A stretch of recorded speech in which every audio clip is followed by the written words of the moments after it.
sua navalha individual, porque no passado era uma navalha que fazia todas as iniciações. O senhor volta um pouquinho disso, por favor?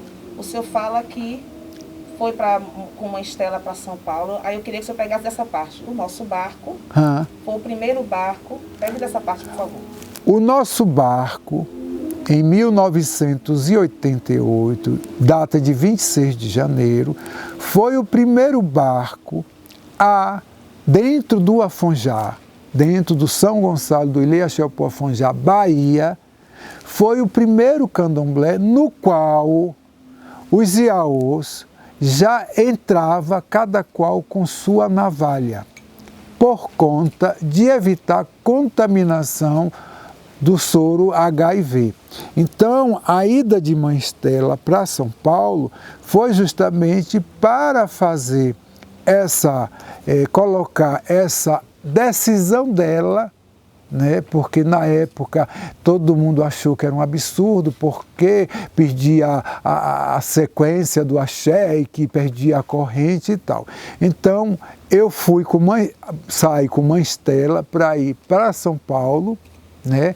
Para esse seminário, e eu seria uma espécie de acompanhante, no caso, porque nessa época a Mãe Estela não era muito de viajar, de andar. Então, como eu acredito que ela tinha uma confiança em mim e gostava de estar do meu lado, então eu fui com ela, e nessa época teve uma pessoa que acompanhou também Mãe Estela, mas quem estava acompanhando Mãe Estela era quem articulava. Se ela queria assistir alguma coisa, eu ia procurar os coordenadores daquele evento para dizer, olha, Mãe Estela quer ver isso. Teve uma passagem legal que estava passando uns slides, naquela época era slide, né?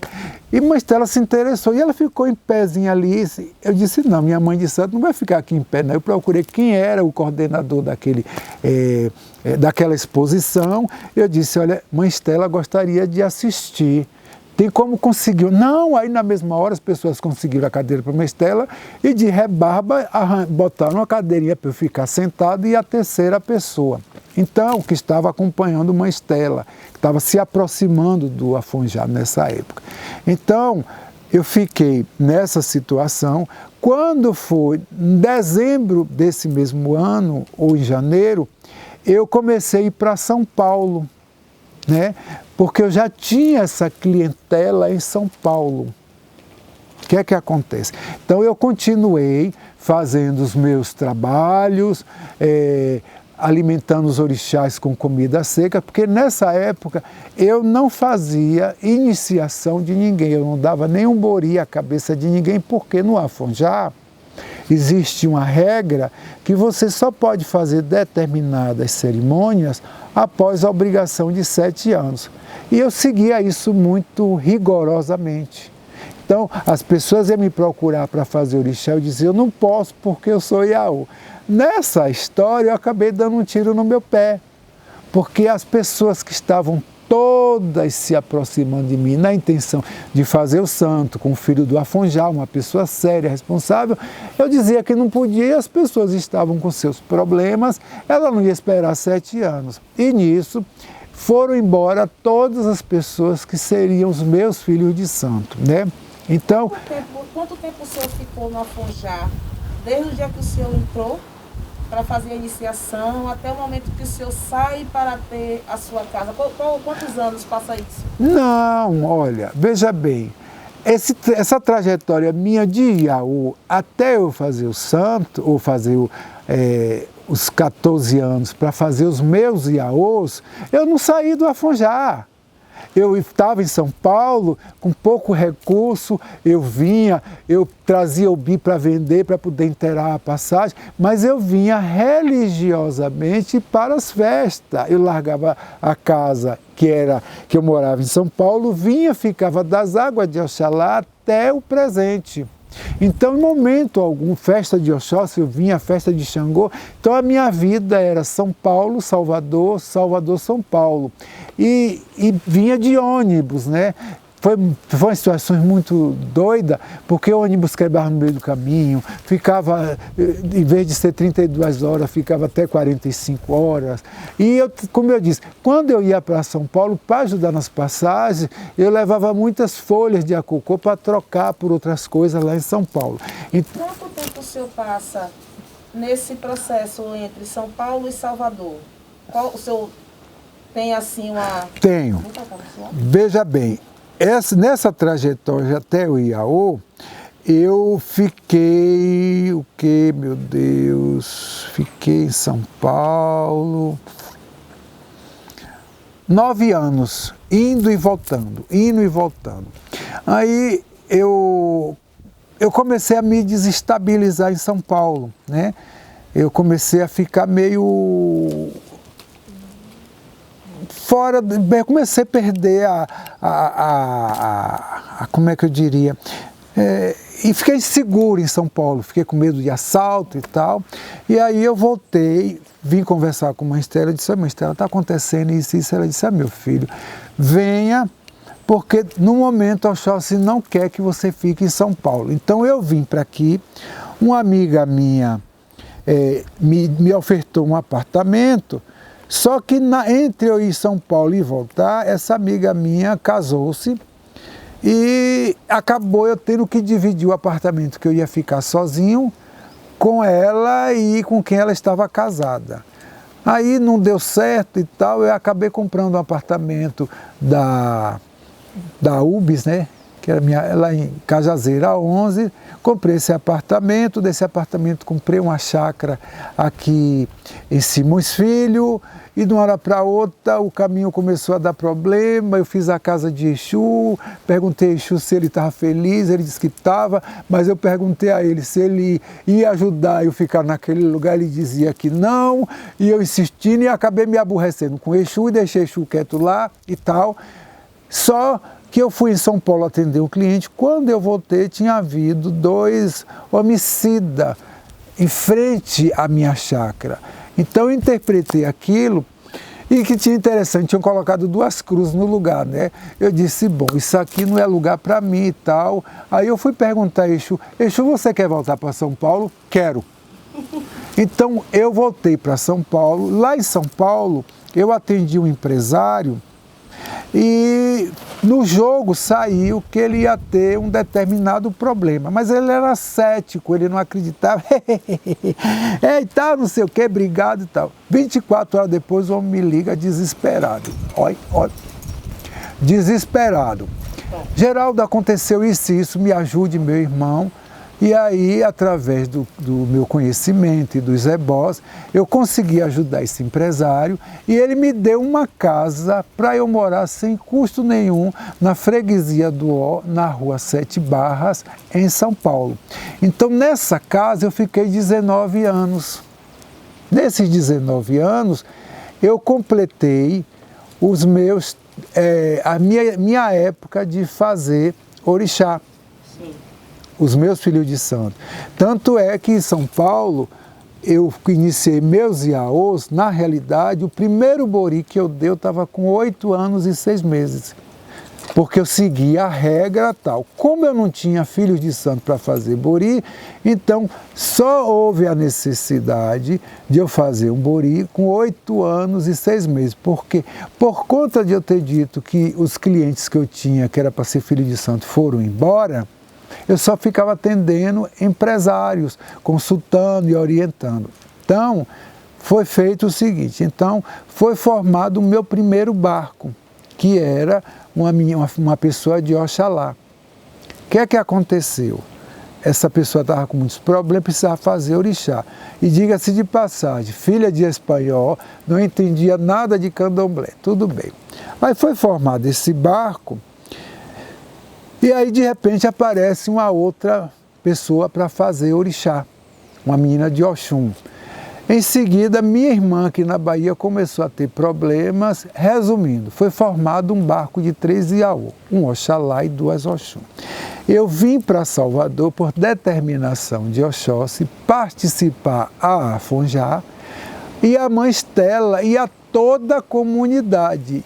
Um detalhe em especial, a Moacir do Ogum Toshi, porque nessa passagem minha de Abiã, eu fiquei dentro do tubarão, administrando, a pessoa que administrava as festas, quem ia comprar, quem ajudava ele a fazer os ebós e tudo mais, 3 anos. Mas eu me afastei dele. Se lembra que no passado eu falei que Moacir foi quem conseguiu fazer o jogo com Mãe Caetana. Mas nesse período ele começou a me sufocar muito, não sei se está certo para me pressionar muito e tal, e aí, porque acabou tudo ficando sob minha responsabilidade, da chave do portão a da despensa. Então tudo que ia ter lá era eu, e nessa época eu tinha os restaurantes. Bom, então, da Oxóssi determinou que eu avisasse a todo mundo, inclusive a Moacir. Eu não tinha carro, cheguei aqui em Salvador e aí conversei com hoje minha irmã de santo, Wanda de Oxum, e ela disse, eu vou fazer um trabalho lá em Lobato, você me deixa lá e vai com o carro lá na casa de Ebome Moacir. Isso eu fui. Na época estavam fazendo aquela pista que leva para a Praia de Tubarão, então estava tudo interditado, eu tinha que fazer uma volta e tal. Chegando lá na casa de Moacir do Ogum, meu tio, que hoje é o nosso ancestral, quando eu cheguei ele disse, você por aqui, quem morreu? Aí eu disse, eu não trago notícia de morte, porque eu tinha 16 anos que não ia lá. Falava com ele, mas não ia no tubarão.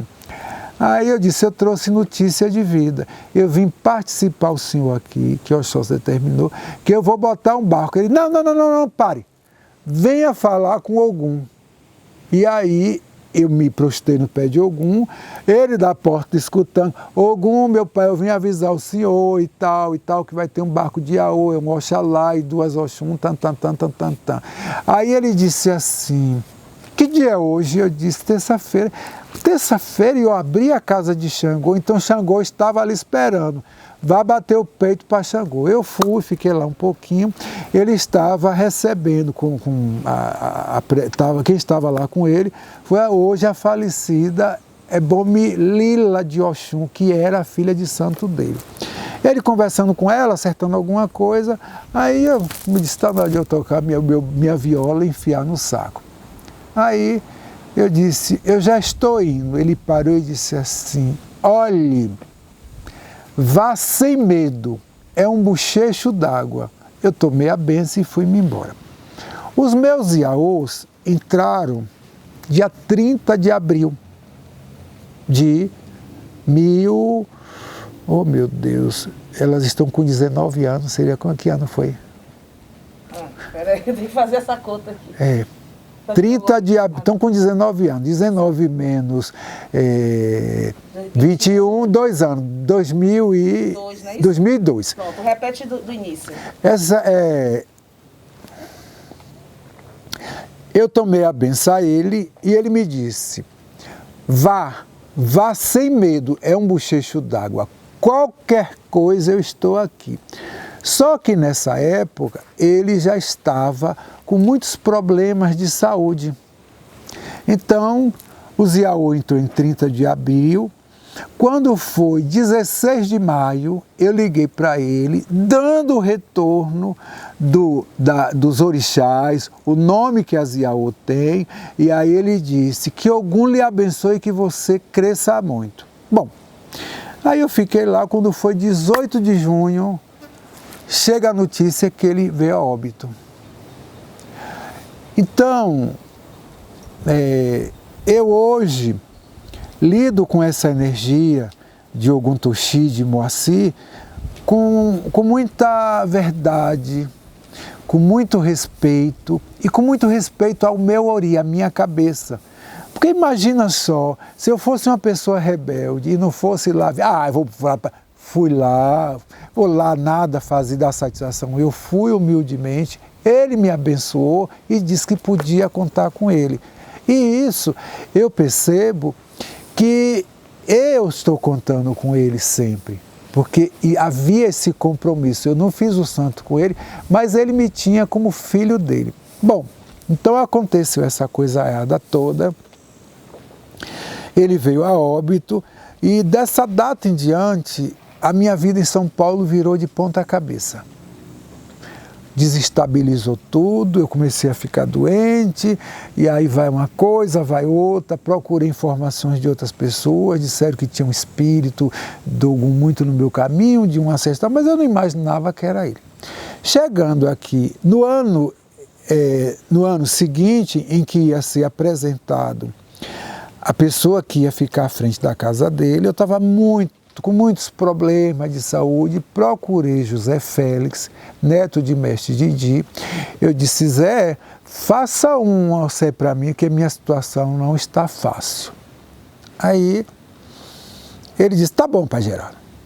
Ele aí fez o OCE e veio dizer assim, Pai Gerardo, que ele me chamava assim, olha, babá tirou um ebó para você, mas esse ebó é muito perigoso, implica em risco de vida. Você tem coragem de fazer? Eu estava com meus problemas, claro que tenho que fazer. Eu vou falar com minha madrinha, que seria a mãe Estela. Zé, qual é o resultado? Ainda não tive tempo. Como eu apertei muito ele disse, sabe, Pai Gerardo, é o seguinte, babá determinou que é para você oferecer um acarajé para Inhansã no Ibó. Eu disse, mas o ebó de tanta responsabilidade no acarajé, tá bom, então eu vou fazer. Aí me juntei com Cida de Nanã, que já vendia acarajé nessa época. Eu disse, minha irmã, você tem massa de acarajé? E tem, pra quê mesmo? É porque babá tirou um ebó, para eu fazer um ebó de um acaçá, ou de um acarajé, e que esse acarajé ia quiabo dentro cortado, que... ela fez, eu sei como é, esse acarajé eu sei como é, e disse o nome e tal. Aí fizemos esse acarajé e foi entregue lá no Ibó. O resultado que veio foi que Oiá disse que eu podia contar com ela.